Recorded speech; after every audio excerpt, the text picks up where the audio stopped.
For China to repress Uyghur Muslims and build illegal military bases in the South China Sea, it takes technology, and American satellite companies are helping.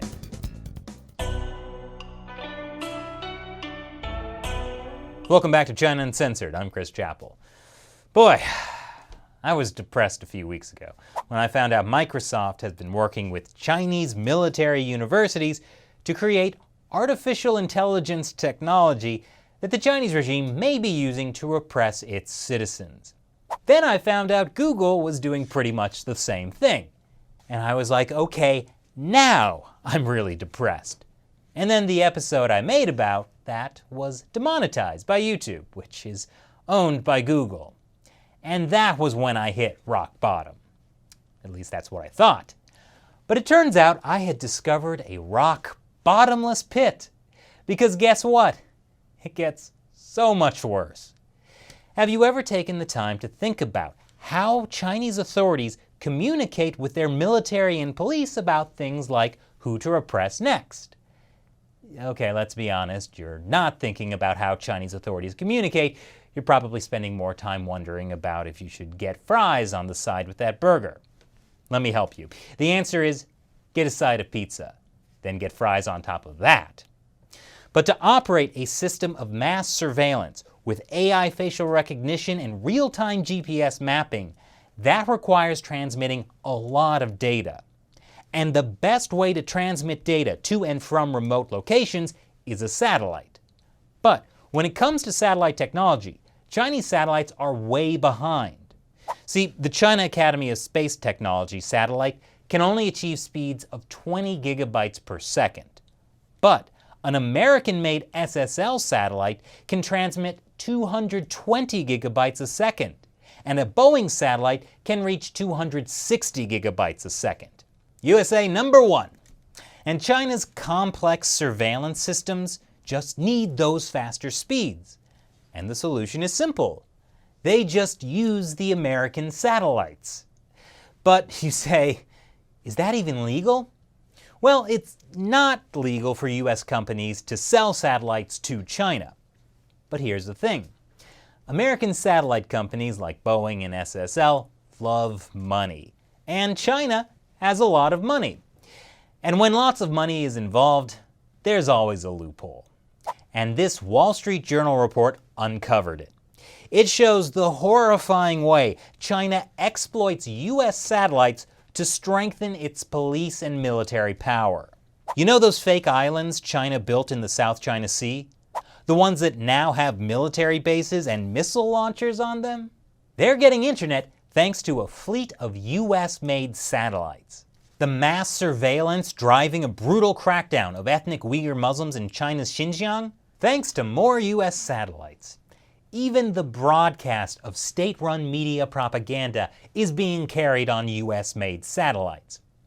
In fact, a new satellite being built by Boeing could even help the Chinese regime replace the US-made GPS system. And it could also improve the People's Liberation Army's missile guidance systems.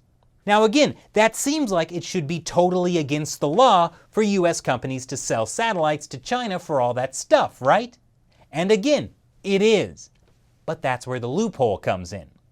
Once the satellite is in space, there are no regulations on how the bandwidth of that satellite is used. And that has allowed China to essentially rent the capacity of US-built satellites it wouldn't be allowed to buy. Why own when you can rent? Especially when owning is illegal. Don't worry, because all of the companies mentioned in the Wall Street Journal article, Boeing, SSL, and the Carlyle Group, said they absolutely comply with all US laws. And they do. Technically. See, China doesn't own the satellites. They just own a big share in the company that owns the satellites. And then China rents bandwidth from those satellites. Here's how it works. There's a company called Asia Satellite Telecommunications Company, aka AsiaSat, and it's based in Hong Kong. And Hong Kong isn't China. Well, it is, but apparently not the part of China that's affected by US export controls. That was clever. So the Hong Kong company, AsiaSat, buys satellites from a US company, like Boeing or SSL.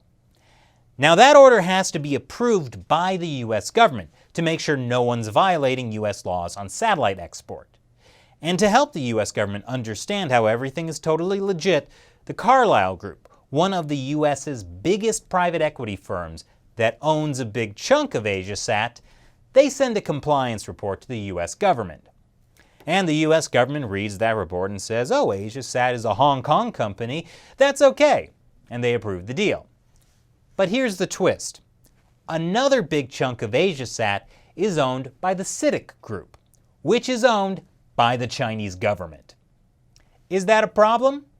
Well, I'm sure if it was, the managing director of the Carlyle Group, who also happens to be the chairman of AsiaSat, would have said something to the US government to blow up that incredibly lucrative deal. So Chinese state-owned CITIC then goes on to sell bandwidth from those American-made satellites to Chinese entities.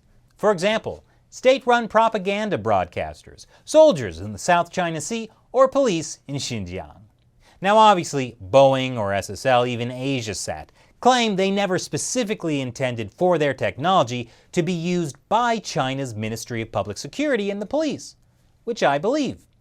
Even though China's Ministry of Public Security has specifically said that's how they were using it. I mean, how could these poor US companies and AsiaSat executives know that a major owner of AsiaSat was a conglomerate owned by the Chinese government that had specifically bragged about how AsiaSat's satellites helped ensure communications for authorities as they quelled anti-government protests and riots in Tibet and Xinjiang? And how could they know that their data feeds, which provide internet coverage to the South China Sea, would be used to provide internet coverage to the South China Sea, where China is building all those military bases? Look, that stuff's complicated. It's not like rocket science. A spokesperson for the Carlyle Group told the Wall Street Journal that AsiaSat, because of privacy issues, doesn't monitor or regulate the content that flows through it. So obviously there's no way anyone at AsiaSat could have known what the Chinese military was up to. Of course, AsiaSat does draw the line somewhere. For instance, all that stuff I mentioned about the Chinese military and police, that's okay. But AsiaSat did drop Radio Free Asia and Voice of America. I mean, those are funded by the US government and broadcast sensitive news into China that the Chinese Communist Party would much rather Chinese people don't know about. Clearly the greater of two evils. And none of this is new. It's been going on for years. And actually, the US government has known about it. Previous administrations just thought the profits would help American satellite companies reinvest in development, or give the US insight into China's space capabilities, or that China would use these US satellites for benign purposes, such as broadcasting sports. Yes, sports, like target practice.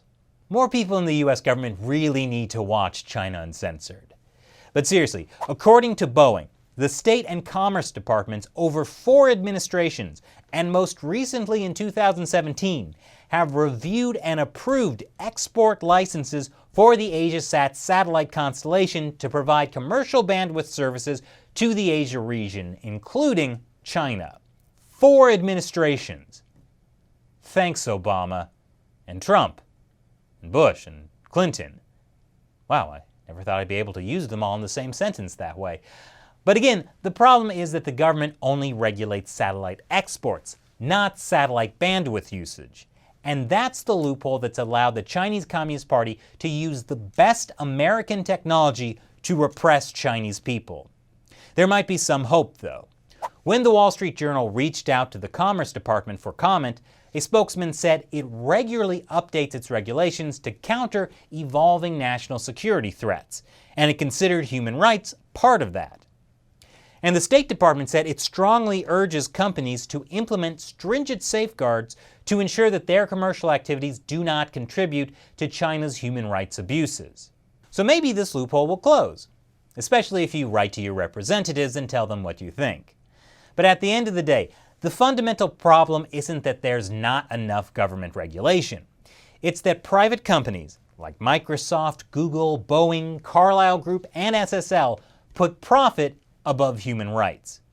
At least Boeing, in response to questions from the Wall Street Journal, said it has put on hold its latest satellite deal involving China, the one that would bolster the Chinese rival to GPS.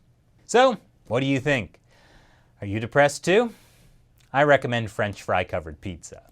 But you know what always cheers me up? Answering a question from a member of the China Uncensored 50 Cent Army. Those are fans of the show who support it on the crowdfunding website Patreon. Large, though, asks, if the US and PRC went to war, would you guys run out of jokes? Well, as much as I'd hate for war to happen, if anything, I think it would just give me more types of jokes to make. I mean, that's pretty much infinite references to Fallout. Yeah, The Daily Show did pretty well for itself during the Iraq War. Comedy is just tragedy plus time. And jokes about poop. Or a man getting hit in the groin by a football. Man, that gets me every time. So yeah, lots to look forward to. Thanks for your question, Large, though. So, how do you get your question answered on the show? Sign up to support China Uncensored on Patreon. It's only $1 per episode. Or more, if you'd like.